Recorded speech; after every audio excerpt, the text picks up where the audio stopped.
Hello everyone, मैं engineer अभिषेक शुक्ला आप सभी को अपने यूट्यूब चैनल पर बहुत बहुत स्वागत करता हूं। आज मैं आपको क्लास 10th का केमिस्ट्री जो यूनिट 1 है वो स्टार्ट करने जा रहा हूं। उसका चैप्टर 1। यूनिट 1 का नाम है रासायनिक पदार्थ, प्रकृति एवं व्यवहार, जिसके अंतर्गत आपको टोटल जो चैप्टर्स मिलेंगे वो लगभग 4 चैप्टर मिल जाएंगे। जिसका जो फर्स्ट चैप्टर है इस यूनिट का वो है हमारा रासायनिक अभिक्रियाएं एवं रासायनिक समीकरण, यानी chemical reactions and chemical equations. सबसे पहले देखिए, हमारे इस भौतिक जगत में बहुत सारे परिवर्तन हो रहे हैं जो कि हम आप रेगुलर अपने रूटीन में अपने लाइफ में देख रहे हैं। जैसे आप सभी ने देखा होगा, आजकल गर्मी बहुत है तो ठंडे पानी लोग पीते हैं, बर्फ का यूज करते हैं। और अगर उस बर्फ को अगर हम बाहर रख दें तो कुछ समय बाद वो बर्फ पिघल कर फिर से क्या हो जाएगा, द्रव रूप में, क्योंकि बर्फ हमारा ठोस हो जाता है और वो पिघल कर द्रव रूप में बदल जाता है। तो यानी बर्फ का पिघलना। हम दूध से दही जमा रहे हैं, ये भी एक परिवर्तन हो रहा है। यानी बहुत प्रकार के परिवर्तन हमारे दैनिक जीवन में हमें देखने को मिल रहा है। लेकिन जो वैज्ञानिक द्वारा मुख्यतः 2 परिवर्तन की बातें दी गई हैं। एक तो होता है भौतिक परिवर्तन और दूसरा होता है रासायनिक परिवर्तन। भौतिक परिवर्तन यानी फिजिकल चेंज। यह कैसा परिवर्तन है? देखिए, भौतिक परिवर्तन में किसी भी पदार्थ के भौतिक अवस्थाओं में एवं भौतिक रूप में, उसके भौतिक आकार में केवल परिवर्तन होता है, उसके संगठन में कोई परिवर्तन नहीं होता है। उसे हम भौतिक परिवर्तन कहेंगे। उसके भार में भी कोई परिवर्तन नहीं होगा, उसे हम भौतिक परिवर्तन कहेंगे। भौतिक परिवर्तन को अगर हम कहें, जैसे आप लोगों ने चीनी पानी का घोल बनाया होगा, शरबत बनाते, नमक पानी का घुलना, गंधक का पिघलना और बर्फ का गलना, बर्फ का जमना, इस प्रकार के जो परिवर्तन हैं वो सारे हमारे क्या होते हैं, भौतिक परिवर्तन होते हैं। और रासायनिक परिवर्तन क्या होता है दूसरा, केमिकल चेंजेस क्या है? जब भी किसी पदार्थ के रासायनिक संगठन में परिवर्तन हो जाए, यानी उसकी केमिकल प्रॉपर्टी चेंज हो जाए, उसके केमिकल प्रॉपर्टी में चेंजेस आ जाए और उसके भार में परिवर्तन हो जाए, तो ऐसे परिवर्तन हमारे रासायनिक परिवर्तन कहलाते हैं। जैसे दूध का फटना। किसका? दूध का फटना। मैग्नीशियम के ऑक्साइड का बनना और दूध से दही का जमना, ये सारी आपके क्या है, रासायनिक परिवर्तन है। देखिए, भौतिक परिवर्तन का एक उदाहरण ये भी है कि बल्ब से देखिए प्रकाश हमें मिल रहा है, तो बल्ब का जलना और प्रकाश देना ये भौतिक परिवर्तन में आता है। इसके बाद हम आगे बढ़ेंगे। हमारा भौतिक परिवर्तन, जैसे शक्कर पानी का घोल आपको बताया, बिजली बल्ब का प्रकाशित होना बताया और लोहे में जंग लगना बताया, दूध का फटना, ये रासायनिक परिवर्तन मैंने बताया। रासायनिक परिवर्तन में जैसे लोहे में जंग लग जाते हैं। कैसे लग जाते हैं? जब लोहा हम नमी में रख दें, नमी का मतलब यह है जैसे शुष्क वायु की उपस्थिति में रख दें, कहीं बाहर रख दें, वो लोहा हमारा क्या हो जाए, थोड़ा उसमें पानी के संपर्क में आ जाए, ऑक्सीजन के संपर्क में आ जाए, तो उसका क्या हो जाता है, जंग लग जाता है। अच्छा, जंग लगने का सबसे बड़ा जो रीजन है लोहे में वो है ऑक्सीकारक प्रक्रम के कारण। ठीक है, ऑक्सीकारक प्रक्रम के कारण, यानी ये फेरिक ऑक्साइड का जली, कुल मिलाकर फेरिक ऑक्साइड ही रहता है, उसका क्या हो जाता है, जली विलयन, वो उसमें लग जाता है जंग। भूरा भूरा कलर आपने देखा होगा, लोहे में लग जाता है। और ये एक संक्षारण है, यानी संक्षारण का मतलब क्या है, करोजन है।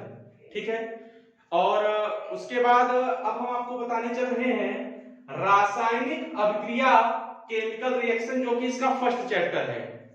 केमिकल रिएक्शन, रासायनिक अभिक्रिया क्या होती है, इसको जानिए। देखिए, इसकी डिफिनीशन ये है, जब एक या एक से अधिक पदार्थ आपस में मिलकर एक नए पदार्थ का निर्माण करते हैं, तो यह अभिक्रिया क्या कहलाएगी, एक रासायनिक अभिक्रिया कहलाएगी। रासायनिक अभिक्रिया, जैसे हम अमोनियम क्लोराइड नौसादर जिसको बोलते हैं, NH4Cl जिसका फार्मूला है, उसको चूने के साथ अंगूठे से रगड़ा है, यानी चूना CaO कैल्शियम ऑक्साइड, उसको हम क्या करें, चूने और नौसादर को अगर अंगूठे से रगड़ेंगे तो जब हम अपने हाथ को स्मेल करेंगे तो हमें अमोनिया की गंध आएगी। यहां मैंने रिएक्शन यहां लिखा हुआ है कि जैसे अगर हम NH4Cl 2NH4Cl प्लस CaO, ये NH4Cl अमोनियम क्लोराइड बोला जाता है, इसको ऐसे बोलचाल में नौसादर कहा जाता है, CaO चूना है, CaCl2 कैल्शियम क्लोराइड, H2O जल है हमारा, और अमोनिया गैस, अमोनिया की गंध आती है। ये इस प्रकार की प्रक्रियाएं हमारी क्या कहलाती हैं, रासायनिक प्रक्रियाएं कहलाती हैं। हमने रासायनिक प्रक्रियाएं जैसे आपने देखा होगा अम्ल क्षार आपस में मिलकर लवण बना देते हैं, रासायनिक प्रक्रिया, यानी एक या एक से अधिक पदार्थ आपस में मिलकर एक नए पदार्थ का निर्माण करते हैं, और जो नया पदार्थ मिलता है वो जो आपके क्या कहते हैं, जिस पदार्थ से मिला है उनके गुण भिन्न भिन्न होंगे, ठीक है।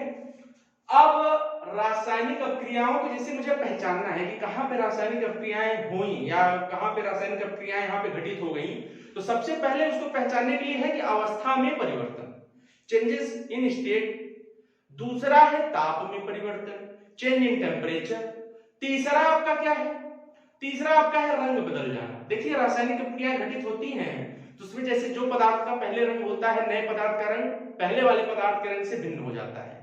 और गैस का निकलना, रासायनिक प्रक्रियाएं जब घटित होती हैं तो कोई ना कोई गैस अगर निकल रहा है तो हम पता कर सकते हैं भैया कि रासायनिक प्रक्रिया यहाँ पे हुई है, रासायनिक प्रक्रियाएं घटित हो रही है। अब जैसे अवस्था में परिवर्तन का मतलब यह है जैसे कोई भी पदार्थ है, हम आप मोम जलाते हैं, मोमबत्ती जिसको आपने देखा होगा, तो मोम को जलाते हैं तो मोम पिघलता है, तो मोम क्या है, पहले तो ठोस है, वो पिघलने के बाद क्या हो जाता है, द्रव अवस्था में। अब वो जब द्रव अवस्था में बदल जाता है तो उसके साथ साथ उसमें कार्बन डाइऑक्साइड गैस की रिलीज होता है, मुक्त होता है CO2। तो वो क्या है, स्टेट एक्सचेंज हुआ ना, मोम का पिघलना, रासायनिक प्रक्रिया। ताप में परिवर्तन, टेम्परेचर चेंज हो जाता है।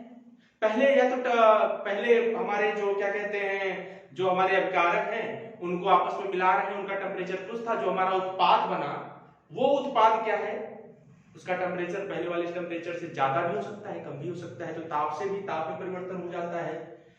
जैसे देखिए अभिकारक और उत्पाद, अभिक्रिया में बहुत इंपॉर्टेंट चीजें हैं, तीर के बाईं ओर अभिकारक होता है और तीर के दाईं ओर उत्पाद होता है, प्रोडक्ट बनता है, ठीक है। गैस का निकलना, रंग में परिवर्तन, जैसे कोई दो पदार्थ हैं आपस में मिल रहे हैं, जैसे मैंने आपको बताया कि जैसे कॉपर सल्फेट है, कॉपर सल्फेट की अगर जिंक से क्रिया करा रहे हैं तो जिंक सल्फेट बन जाता है, कॉपर अलग हो जाता है, ये भी रासायनिक प्रक्रिया है। क्योंकि जिंक की सक्रियता जो है ज्यादा एक्टिव है कॉपर की अपेक्षा, कॉपर को रिमूव कर देता है, वहां से वो रंग भी बदल देता है। तो कई सारी चीजें हैं, जैसे कोई अगर हरा है तो हरे में नीले रंग का हो जाएगा, कोई विलेन है लाल है तो लाल से पीला हो गया, तो हम ऐसे भी पहचान सकते हैं कि हाँ भैया यहाँ पर रासायनिक प्रक्रिया हो रही है। गैस का निकलना आपको बता ही दिए, जैसे ये अमोनिया है तो ये अमोनिया गैस के रूप में निकल जाएगी।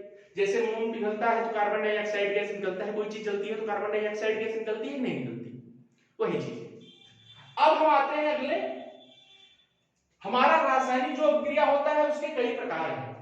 रासायनिक अभिक्रियाओं के यहां पर कई प्रकार हैं, जैसे संयोजन अभिक्रिया, इसको हम अंग्रेजी में क्या कहते हैं, कॉम्बिनेशन रिएक्शन कहते हैं। दूसरा हमारा है वियोजन अपघटन अभिक्रिया, वियोजन कहिए चाहे अपघटन करिए, दोनों नाम है, कहीं कहीं वियोजन मिलेगा, कहीं कहीं अपघटन मिलेगा। इसकी अंग्रेजी होती है डिकम्पोजिशन रिएक्शन।